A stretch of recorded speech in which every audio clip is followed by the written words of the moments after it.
Hey, Dan Passarelli here. Well, I was on the phone this morning with a reporter from the Wall Street Journal, and we're kind of chatting a little bit about the markets.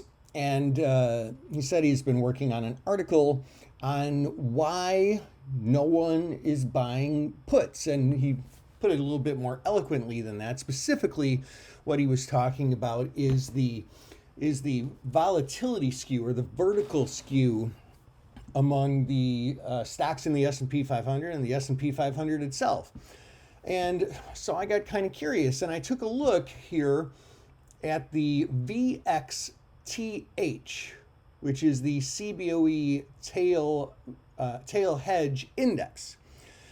And if you look over the past 6 months, it's a great deal lower. In fact, let's expand this out to a year. And it's a lot lower than it was a year ago. In fact, it's about 2/3 lower than it was at the beginning of this year. Now, what exactly is this index? Well, it measures basically the demand for out of the money puts. So this is not just like a volatility index like the VIX, where it's general volatility. It's very, very specifically to measure basically how expensive puts are relative to calls, right? And when that skew kind of tips in favor of more demand for puts and puts then being more expensive, it gives us some information from the market that people might be a little bit concerned about the market, a little nervous, and are hedging their investments with buying puts. And so as our conversation progressed, we ended up talking about some of the reasons why. And here's what I was looking at. If we look at this chart, this is on Y charts, which is a very good service if you've never used it. The only thing is this chart only goes up to Q1, but it's a chart of the PE ratio. Let's go to 3 years here. It's a chart of the PE ratio of the S&P 500. Now at Q1 it was 22.89. That said, it's as of August 26th, we're still looking about there, 22.84, where a year ago it was 31.26.